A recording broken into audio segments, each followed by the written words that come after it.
सुकेश चंद्रशेखर के आरोपों से फंसे सत्येंद्र जैन।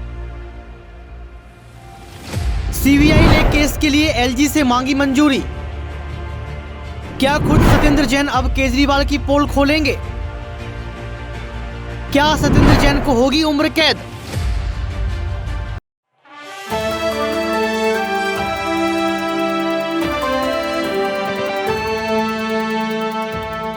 निर्माणों के पावन युग में हम चरित्र निर्माण ना भूलें, लेकिन आम आदमी पार्टी के नेताओं ने कैसा चरित्र निर्माण कर लिया कि एक के बाद एक बड़ा टैग उन पर लगता हुआ नजर आ रहा है। कभी घोटालों का टैग, तो कभी शराब का टैग, तो कभी यहाँ पर सीबीआई और ईडीआई ने खुद से यहाँ पर टैग लगा दिए कि आपने जो है स्कैम किए। लेकिन अरविंद केजरीवाल इस बात को स्वीकार करने में जो है हिचकते हैं, इस बात को स्वीकार नहीं करते हैं।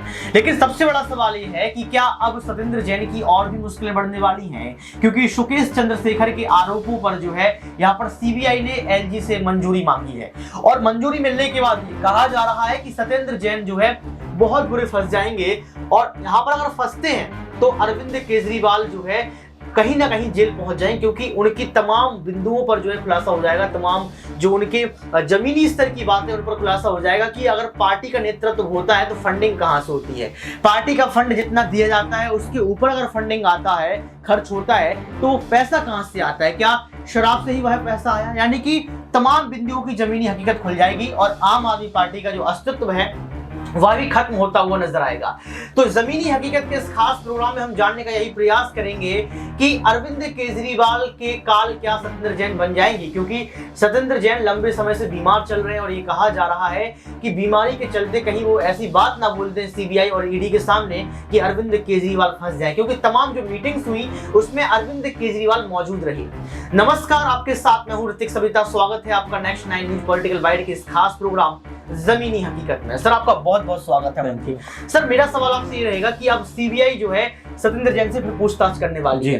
क्या आपको लगता है कि बीमार जो सत्येंद्र जैन चल रहे हैं, मजबूरी में आके अपने परिवार को देखते हुए, अपने घर को देखते हुए तमाम बातें ऐसी सीबीआई के सामने बोल देंगे कि अरविंद केजरीवाल की मुश्किलें बढ़ जाएंगी? देखिए, बिल्कुल जिस तरह से आपने सुकेश चंद्रशेखर का जिक्र किया, तो पहले भी जिस तरह से उन्होंने बड़े आरोप जो सीएम अरविंद केजरीवाल उनके ऊपर लगाए, और अभी भी वो ये कहते हुए नजर आ रहे हैं कि उनको जान को खतरा है, क्योंकि जिस तरह से सत्येंद्र जैन हैं, मनीष सिसोदिया हैं और तमाम जो बड़े चेहरे हैं वो जेल के अंदर बंद हैं, और कहीं ना कहीं वो ये मांग करें कि मुझे शिफ्ट भी यहाँ से किया जाए, क्योंकि मेरी जान को इन लोगों से खतरा है। तो ऐसे में बड़ा सवाल अपने आप में हो रहा है। सीबीआई जब उसकी जांच कर रही है तो कहीं जांच में कुछ ऐसे खुलासे ना हो जाए, आपने सही कहा, कि जो अरविंद केजरीवाल के लिए गले की फांस बन जाए, कि पहले वो प्रॉब्लम में फंसे हुए हैं, पहले वो बहुत सारी दिक्कतों में फंसे हुए हैं, क्योंकि उनके 3-4 बड़े लीडर जो है जेल के अंदर बंद है। उनके ऊपर भी कहीं ना कहीं ये तलवार लटक रही है कि कब वो जांच के घेरे में आते हैं और कब वो भी सलाखों के पीछे चले जाते हैं। तो ऐसे में कई सारे जो कह सकते हैं पहलू हैं वो इस पूरे मामले के हैं कि अरविंद केजरीवाल को लेकर अगर कोई खुलासा सत्येंद्र जैन ने कर दिया, जैसा आपने बताया कि बीमार भी हैं, और इस तरह से अगर उन्होंने कोई बात बोल दी, तो ये अरविंद केजरीवाल के लिए बेहद मुश्किल भरा हो सकता है, क्योंकि केजरीवाल पहले भी अपने आप को बड़ा बचाते हुए नजर आ रहे हैं कि भाई मैं सेफ रहूं, इसीलिए कोई मंत्रालय उनके पास नहीं, आप देख रहे होंगे कोई ऐसी जो है बयानबाजी वो नहीं कर रहे हैं कि जिससे उनके ऊपर कोई शिकंजा कसे। लेकिन हाँ, जैसे उनके मंत्री जब जेल के अंदर हैं और जिस तरह से उनके लोग जेल के अंदर है, हो सकता है उनके मुंह से उनके खिलाफ कोई ऐसी बात निकल जाए कि शिकंजा पूरी तरह से अरविंद केजरीवाल के ऊपर फंस जाए। इसीलिए वो लगातार मीटिंग्स कर रहे हैं। कल भी आपने देखा, परसों भी वो संजय सिंह के घर भी पहुंचे, वो मनीष सिसोदिया घर भी पहुंचे। तो ऐसे माहौल बनाने का पूरा प्रयास कर रहे हैं। और सबसे बड़ी बात की बीच में ये भी नाम निकल के सामने आया कि उनकी पत्नी जो है सुनीता, वो भी शायद सीएम पद की दावेदार आने वाले समय में हो सकते हैं। ऐसे में एक माहौल तो बन रहा है, क्योंकि अरविंद केजरीवाल को ऐसा लग रहा है कि उनके ऊपर भी जो ईडी या सीबीआई का शिकंजा है, फंदा है, वो कस सकता है। यहाँ पर तो अमन जी ने तमाम बातें रखी, लेकिन एक रिपोर्ट आपको दिखाते हैं, जिस रिपोर्ट में आपको पता चलेगा कि आखिर कैसे सुकेश चंद्रशेखर के आरोपों के बीच फंस चुके हैं यहाँ पर सत्येंद्र जैन, और कैसे सीबीआई जो है उनसे पूछताछ कर सकती है। पूरी मामला क्या है, इस रिपोर्ट को आप देखिए। 200 करोड़ रुपए की मनी लॉन्ड्रिंग मामले में तिहाड़ जेल में बंद महाठग सुकेश चंद्रशेखर ने दिल्ली के उपराज्यपाल वीके सक्सेना को चिट्ठी लिखी है। उसने सीएम अरविंद केजरीवाल और पूर्व मंत्री सत्येंद्र जैन के खिलाफ नई शिकायत पर विचार करने की अपील की है। सुकेश की शिकायत पर हाल में ही सीबीआई ने दिल्ली के एलजी से पूर्व कैबिनेट मंत्री सत्येंद्र जैन और तिहाड़ जेल के पूर्व सुप्रिंटेंडेंट राजकुमार के खिलाफ धारा 17A के तहत जांच करने की अनुमति मांगी थी। सुकेश ने चंद्रशेखर जी हां, सुकेश चंद्रशेखर ने सत्येंद्र जैन पर सुरक्षा देने के बदले मोटी रकम वसूलने का आरोप लगाया है। उसका कहना है कि तिहाड़ जेल दिल्ली सरकार के अधीन है। उसने अपने नए पत्र में कहा कि सत्येंद्र जैन और मनीष सिसोदिया जेल में समानांतर व्यवस्था चला रहे हैं। पूरा जेल प्रशासन उनकी कठपुतली बन चुका है। ये बड़े आरोप जो है सामने लग रहे हैं। सुकेश ने आरोप लगाया कि उसे जेल अधिकारियों द्वारा गंभीर निरंतर मानसिक दबाव और उत्पीड़न का सामना करना पड़ रहा है, जो कि पूरी तरह से सत्येंद्र जैन और अरविंद केजरीवाल के निर्देशों के तहत काम कर रहे हैं। ये तमाम आरोप लगने के बाद सवाल ये उठ रहा है कि आखिर कैसे यहाँ पर अरविंद केजरीवाल तिहाड़ जेल को कंट्रोल कर रहे हैं। क्या अरविंद केजरीवाल जेल पहुंचने के पहले जेल को कंट्रोल करना चाहते हैं? तिहाड़ जेल और अरविंद केजरीवाल का कनेक्शन क्या हो सकता है, इस पर सवाल उठ रहा है। और सवाल ये उठ रहा है कि अगर सीबीआई की जांच होती है, सुकेश चंद्रशेखर के जो आरोप हैं वो सही साबित होते हैं, तो क्या सत्येंद्र जैन को उम्र कैद की सजा हो जाएगी? तो देखा आपने इस रिपोर्ट को देखने के बाद तमाम सवाल खड़े होते हैं। सर, पहला यहाँ पर सवाल मैं आपसे लूंगा, रिपोर्ट को पढ़कर रिपोर्ट में कहा गया कि जो विजय नायर रहे, जो कि अरविंद केजरीवाल की खासे रहे, विजय नायर जो अभी जेल में सड़ रहे हैं, उन्होंने तमाम सवालों के जवाब दिए थे और कहीं ना कहीं अरविंद केजरीवाल जो है फंस चुके थे। तो यहाँ पर ये कहा गया कि विजय नायर ने कई शराब कारोबारियों को जानकारी दी कि वह शराब पॉलिसी को लेकर सीएम अरविंद केजरीवाल से बातचीत करता है। विजय नायर ने ही इंडो स्क्रिप्ट के मालिक समीर महेंद्रू की मुलाकात केजरीवाल से कराई। जब मुलाकात सफल नहीं हुई तो उसने अपने फोन से फेस टाइम ऐप पर वीडियो कॉल के माध्यम से समीर महेंद्रू और अरविंद केजरीवाल की बात कराई। बातचीत में अरविंद केजरीवाल ने कहा कि विजय नायर अपना ही बच्चा है, उस पर विश्वास करें और सहयोग करें। यानी कि यहाँ पर दो नाम सामने आए, विजय नायर और समीर महेंद्रू, और इन दोनों के मसले में अरविंद केजरीवाल ने विश्वास जताया। साउथ लिकर्स लॉबी से पहले आरोपी और गवाह बन चुके राघव मंगूता का भी नाम सामने आया। राघव मंगूता ने बताया कि दिल्ली शराब पॉलिसी के बारे में अधिक जानने के लिए दिल्ली के मुख्यमंत्री अरविंद केजरीवाल से मुलाकात की थी। केजरीवाल ने दिल्ली में शराब के कारोबार के लिए उनका स्वागत किया था। मनीष सिसोदिया के पूर्व सचिव सीएम अरविंद केजरीवाल ने 7 दिसंबर 2022 को अपने बयान में बताया कि मार्च 2021 में उन्हें मनीष सिसोदिया एक ड्राफ्ट GOM रिपोर्ट मिली। जब मनीष सिसोदिया के बुलाने पर अरविंद केजरीवाल के घर गए थे, वहां सत्येंद्र जैन भी मौजूद थे। सर, मैंने इसलिए रिपोर्ट आपको पढ़ के सुनाई क्योंकि इसमें मैं ये जिक्र करना चाह रहा था कि सत्येंद्र जैन मौजूद थे या नहीं थे। क्योंकि आप देखिए यहाँ पर 3-4 नाम सामने आए हैं।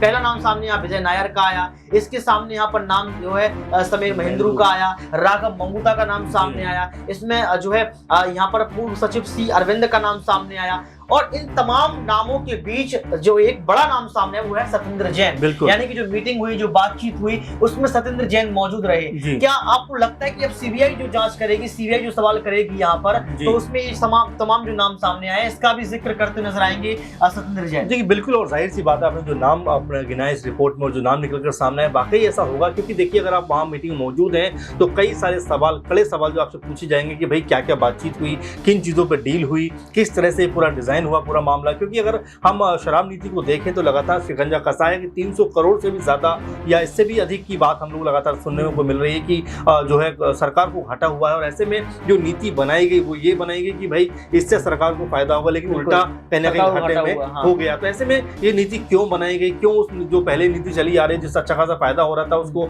हटाना पड़ा? तो ऐसे में जवाबदेही तय करना मुश्किल हो जाएगा। और यहाँ पर सत्येंद्र जैन का जिक्र आपने किया कि उस मीटिंग में वो शामिल थे, तो ऐसे में जो बड़े फैसले लिए गए तो जाहिर बात है कि उनके मंत्रालय के लोग जरूर मीटिंग में शामिल रहे होंगे। और अब जब सत्येंद्र जैन का नाम निकलकर सामने आ गया है तो उनसे कई तरह के सवाल ऐसे पूछे जाएंगे जो वाकई जो है बहुत सारे राज का पर्दाफाश कर सकते हैं। तो यही एक डर अरविंद केजरीवाल को जरूर होगा कि अगर उनके बारे में सत्येंद्र जैन ने कुछ बोल दिया तो कहीं ऐसा ना हो जाए कि बैठे बैठाए उनके ऊपर जो है एक और मामला जो है वो आ जाए और फंस जाए पूरी तरह से। सवाल यहाँ पर ये भी तो जो हमने आपको भी नाम गिनवाए जमीनी हकीकत के आधार पर आपको बताना चाहेंगे कि यहाँ पर अरविंद केजरीवाल ने खुद ये बात कही कि विजय नायर अपना बच्चा है, उस पर विश्वास करें, सहयोग करें। और आप ये समझिए, अरविंद केजरीवाल मुख्यमंत्री हैं, उनको एक शोभा नहीं देता कि आप इस तरीके का जो है पूरा माहौल दिल्ली में क्रिएट करते हैं। यहाँ पर मनीष सिसोदिया, सत्येंद्र जैन और अरविंद केजरीवाल के खिलाफ नारेबाजी भी की गई कि यहाँ पर दिल्ली को शराब की नगरी बना दिया गया, राजधानी को शराब की नगरी बना दिया गया। पंजाब में जो आपने चुनाव लड़ा, आपने गोवा में जो चुनाव प्रचार लड़ा, आपने कहीं भी जो चुनाव प्रचार किया, उसमें कहीं ना कहीं जो पैसा है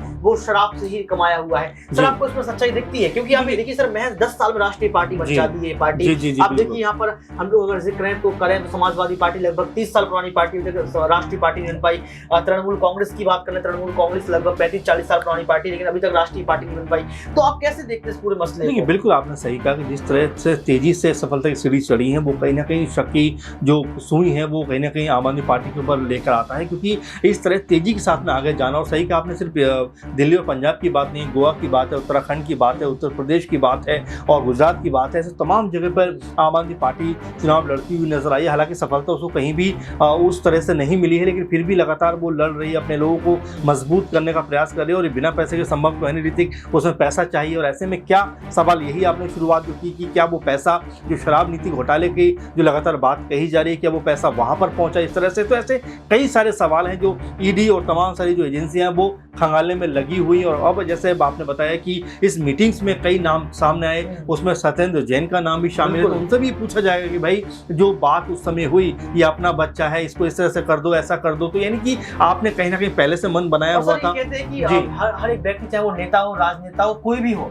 उसको लगता है कि हमारा परिवार हमारे साथ होना चाहिए, परिवार सुरक्षित होना चाहिए। तो क्योंकि ये कहा जा रहा है कि बहुत लंबे समय से सत्येंद्र जैन बीमार चल रहे हैं, हो सकता है उनको परिवार की टेंशन बढ़ रही हो, परिवार के लिए सोच रहा हूँ। तो सवाल यही उठ रहा था कि अगर सत्येंद्र जैन चाहेंगे, अपने परिवार को सुरक्षित करना चाहेंगे या फिर परिवार की रक्षा करना चाहेंगे, खुद की बॉडी की रक्षा करना चाहेंगे, खुद के स्वास्थ्य को देखते हुए, तो स्वीकार कर सकते हैं इस बात को कि गलती हुई है। बिल्कुल हो सकता है, आपने बड़ी महत्वपूर्ण बात कही है। और जाहिर बात है कि जब आदमी इस तरह की परिस्थिति में होता है तो बहुत सारे सच उसके ज़बान पर आ भी जाते हैं, बहुत सारी बातें जो वो कहना नहीं चाहता वो कह बैठता है। तो ऐसे में अरविंद केजरीवाल को जरूर इस बात का डर होगा कि कहीं ऐसा ना हो जो राज बंद कमरे में थे वो खुलकर ईडी के सामने आ जाए और दूसरे एजेंसियों के सामने आ जाए। तो ऐसे में उनको डर जरूर इस बात का होगा। और ऋतिक, लेकिन हाँ, सबसे महत्वपूर्ण बात यही है कि क्या अब अरविंद केजरीवाल सिर्फ अपना गला बचा रहे हैं और बाकी जो पार्टी के कार्यकर्ता हैं, पार्टी के नेता हैं, पार्टी के मंत्री हैं, उनको जो है उनके हाल पे छोड़ दे रहे हैं? तो ऐसे में बड़ा सवाल यही है, क्योंकि सत्येंद्र जैन को लेकर अगर आप देखें तो उनको लेकर कोई बहुत महत्वपूर्ण ना तो बयान केजरीवाल की तरफ से कभी देखने को मिला, सुनने को मिला, और ना कोई बहुत एक्टिविटी देखने को मिली। क्योंकि लंबे समय से आपने सही कहा कि वो परेशानी में है। अभी जब मनीष सिसोदिया जेल से निकले 6 घंटे के लिए, अपनी वाइफ से वो रो पड़े मिलकर। तो ऐसे में हर एक आदमी की आंखें देख के नम थी। तो बाकी क्या ये सरकार की पॉलिसी है और खासकर अरविंद केजरीवाल की कि मेरे नेता अगर जेल जा रहे हैं तो कोई बात नहीं, मुझे कुछ नहीं होना चाहिए? तो ऐसे में सबसे महत्वपूर्ण बात यही है कि अरविंद केजरीवाल कब तक इन चीजों से बचते हैं। और सबसे महत्वपूर्ण बात की क्या सत्येंद्र जैन अब उनके खिलाफ कोई राज खोलते हैं या चुप रहते हैं, ये देखना मेरे ख्याल से बहुत दिलचस्प होने वाला है। देखिए बिल्कुल, यहाँ पर जो अमित जी ने तमाम बातों को रखा और सबसे बड़ी बात यहाँ पर निकल कर सामने आती जमीन हकीकत के इस खास प्रोग्राम में कि क्या सत्येंद्र जैन ही जो है अब आम आदमी पार्टी के काल बनेंगे। क्योंकि सत्येंद्र जैन कई बार जो है मुश्किल में पड़ चुके हैं और सत्येंद्र जैन से ये पूछा जाएगा कि आप बताइए कि ये राघव मंगूता कौन है, ये विजय नायर कौन है, आप बताइए कि यहाँ पर सी अरविंद कौन है। इन तमाम नामों का जिक्र किया जा सकता है। और सबसे बड़ी बात दर्शकों निकल कर ये आ रही है कि अगर यहाँ पर सत्येंद्र जैन ने सीबीआई के सवालों के तमाम जवाब सही दे दिए तो फिर आम आदमी पार्टी का क्या होगा। क्योंकि बहुत जल्द रेस में अरविंद केजरीवाल की पार्टी आम आदमी पार्टी भाग रही थी, जिसकी मुश्किलें लगातार बढ़ती चली जा रही हैं। सुकेश चंद्रशेखर को लेकर आपके क्या विचार हैं? क्या जो आरोप लगाए गए वो ठीक है? कमेंट बॉक्स में आप जरूर बताएं। आज के इस खास प्रोग्राम जमीन हकीकत में बस इतना ही। देखते रहिए नेक्स्ट 9 न्यूज़ पॉलिटिकल।